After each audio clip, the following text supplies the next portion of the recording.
Halo, apa kabar? Semoga senantiasa sehat ya. Kali ini kita akan membahas materi resensi.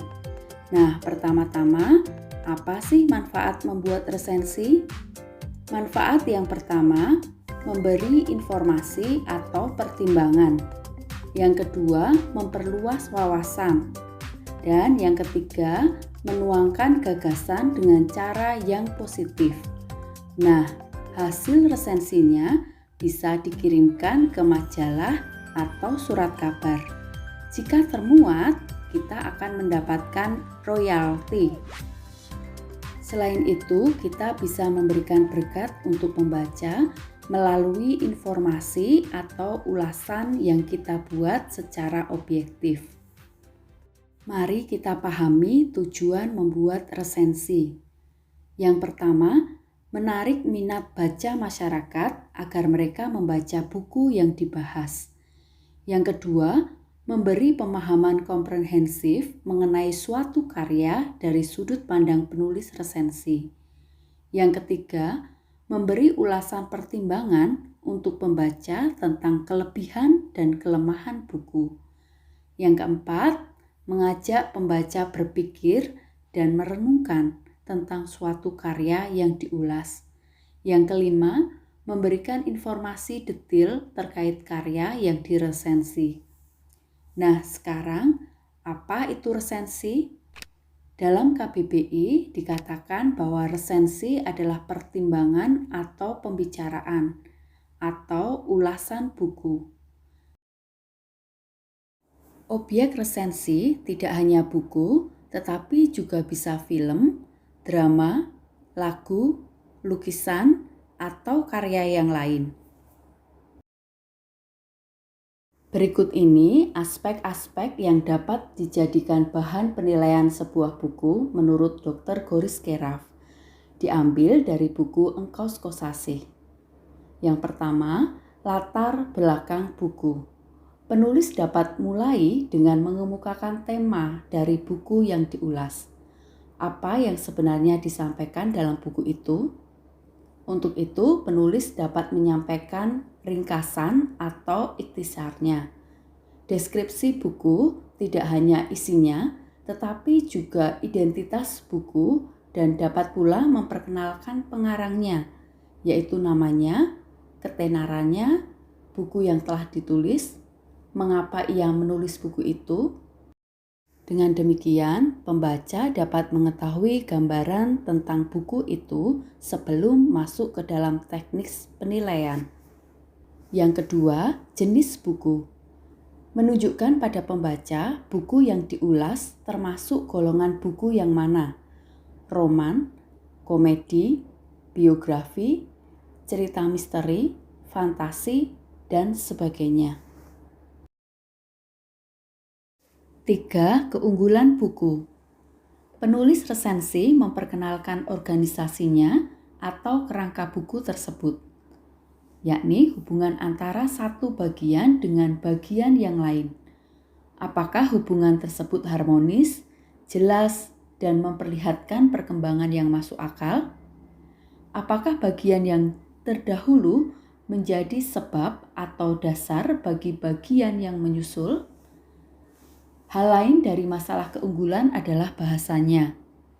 Merupakan hal penting karena buku tidak bisa dipahami jika bahasa yang digunakan tidak dimengerti pembaca.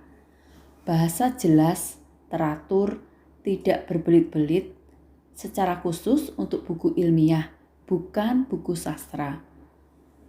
Maksudnya, keduanya harus menggunakan bahasa baik, tetapi perbedaannya terletak dalam bahasa untuk karya ilmiah harus bersifat denotatif atau tidak ambigu, sedangkan bahasa sastra memungkinkan orang untuk mengembangkan imajinasinya, biasanya bersifat konotatif. Bahasa yang baik dilihat dari struktur kalimatnya, hubungan antar kalimat, serta pilihan katanya. Aspek berikutnya, masalah teknik, menyangkut perwajahan atau layout, kebersihan, dan percetakannya. Kesalahan ejaan atau kata-kata sangat mengganggu pembaca. Penulis resensi harus mampu memberikan penilaian secara jujur dan objektif. 4. Nilai atau evaluasi buku.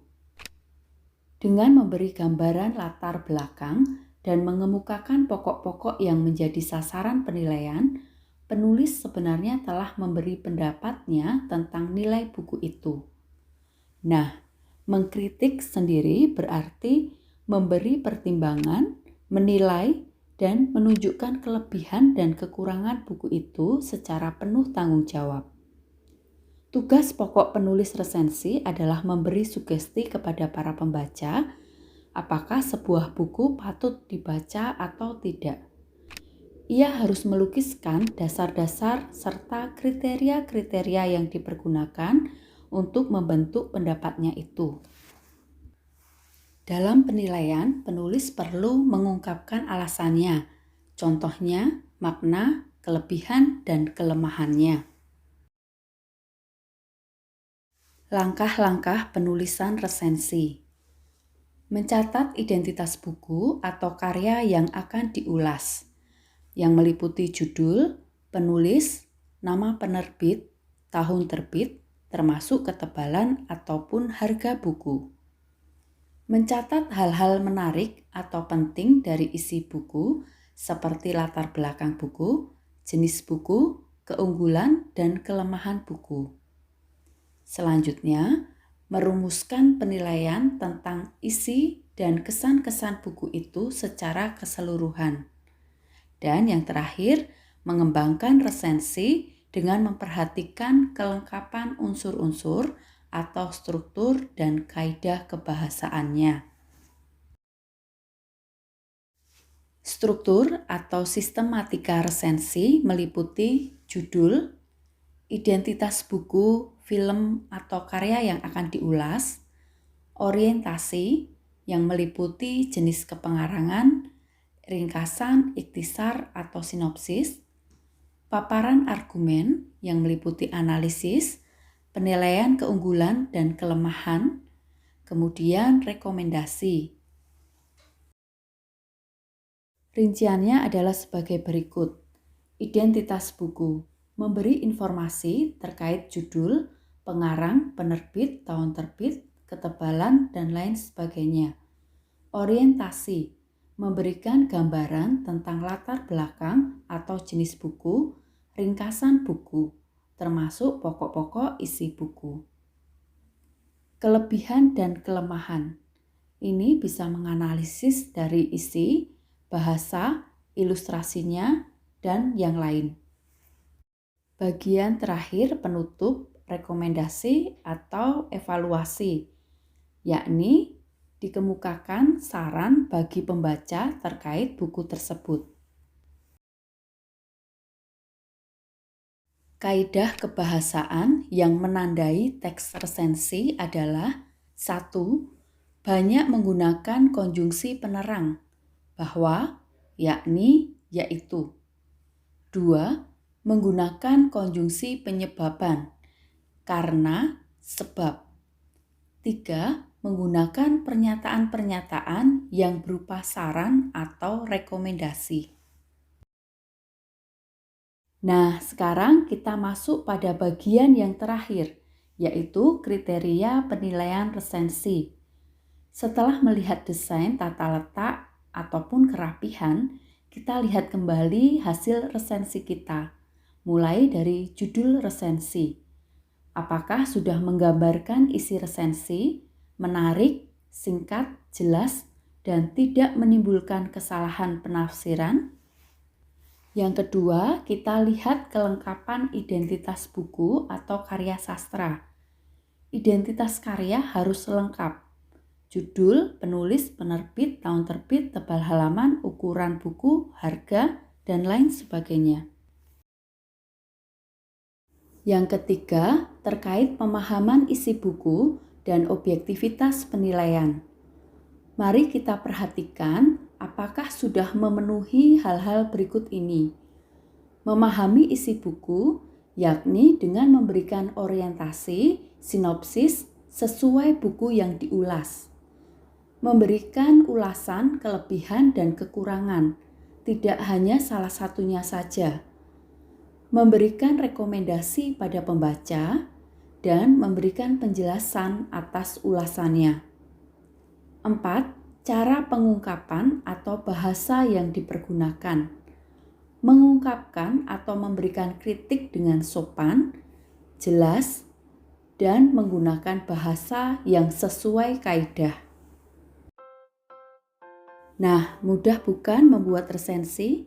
Yuk kita coba meresensi buku. Selamat meresensi. Tetap semangat dan selalu berikan yang terbaik ya. Tuhan memberkati.